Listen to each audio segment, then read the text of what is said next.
Damai sejahtera Allah yang melampaui segenap akal budi, kiranya memelihara hati dan pikiran dalam Kristus Yesus Tuhan kita. Amin. Shalom, selamat pagi Bapak Ibu Saudara yang terkasih dalam Yesus. Mari kita muliakan Tuhan dengan semua karya terbaik kita, diberangkatkan dengan firman Tuhan hari ini. Itu dari Injil Lukas 21 ayat 27, demikian firman Tuhan. Pada waktu itu, orang akan melihat Anak Manusia datang dalam awan dengan segala kekuasaan dan kemuliaannya. Demikianlah firman Tuhan. Bapak Ibu Saudaraku yang terkasih dalam Yesus Kristus, sejak kejatuhan manusia ke dalam dosa, maka manusia diliputi ketakutan. Ketakutan yang pertama adalah takut dihukum karena sudah melanggar perintah Tuhan. Ketakutan yang berikut setelah Tuhan menjatuhkan hukuman kepada manusia, ketakutan akan kebutuhan yang paling primer, yaitu apa yang akan dimakan, apa yang diminum, apa yang dipakai, dan tinggal di mana. Ketakutan yang berikut adalah ketakutan akan kehidupan pribadi, ancaman dari luar. Maka manusia membangun tembok, membangun senjata, mempersenjatai diri, membangun pagar dan lain sebagainya. Tapi rasa takut itu tidak pernah hilang karena usaha sendiri. Ketakutan yang berikut dalam manusia modern ini adalah soal kesehatan. Manusia sangat takut asal ada penyakit dan lain sebagainya, seperti yang kita hadapi hari terakhir ini, yaitu pandemi COVID-19. Ketakutan yang berikut adalah soal harga diri. Takut tidak dihargai, maka manusia mau existing di mana-mana, di medsos dan lain sebagainya, supaya sekedar diakui, dihargai, atau kalau boleh dipuji dan dihormati. Dan ketakutan yang terakhir adalah takut mati. Untuk menghindari kematian itu, manusia berusaha hidup sehat dan menjaga pola makan, olahraga, dan lain sebagainya. Tapi sekali lagi, ketakutan itu tidak akan pernah menyelesaikan banyak persoalan. Dan sebagai umat beragama, pada hari terakhir ini, ketakutan umat manusia adalah soal akhir zaman, yaitu kedatangan Kristus yang kedua kali. Maka karena itulah akhir tahun 90-an banyak ibadah-ibadah kebaktian kebangunan raya atau KKR mengambil tema tentang akhir zaman. Betapa takutnya manusia tentang kedatangan Kristus yang kedua kali tersebut.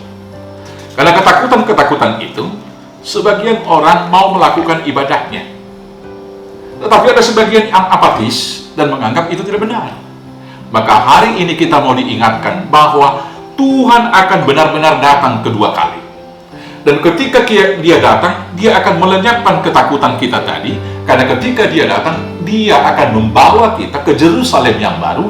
Apabila kita baca itu di Wahyu 21 ayat 1-8, di sana tidak perlu kita merasa takut, karena di sana tidak akan pernah kita ada lagi kelaparan, tidak ada lagi air mata, tidak ada lagi penyakit, dan di sana juga tidak ada kematian. Maka di sana tidak ada lagi ketakutan. Yang ada hanyalah sukacita.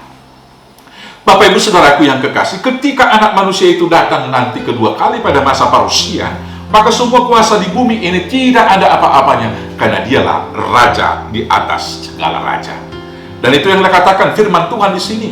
Pada waktu itu, orang akan melihat Anak Manusia datang dalam awan dengan segala kekuasaan dan kemuliaannya. Dan pada ketika dia datang, hanya dia yang disembah oleh seluruh bangsa, seluruh umat manusia, dari purbakala hingga pada saat ini. Karena itu pada masa Advent ini, mari kita tetap setia menanti-nanti Tuhan Yesus. Dan mari kita senantiasa lebih takut kepada kuasa Kristus dan kemuliaannya, daripada takut kepada semua kuasa yang di dunia ini. Pada masa-masa penantian ini, mari kita tetap setia hanya memuliakan Kristus, melebihi daripada kemuliaan-kemuliaan pemerintah, penguasa, dan manusia-manusia yang ada di dunia. Selamat menantikan Kristus yang kedua kali. Tuhan Yesus memberkati. Selamat Advent. Amin. Kita bersatu dalam doa.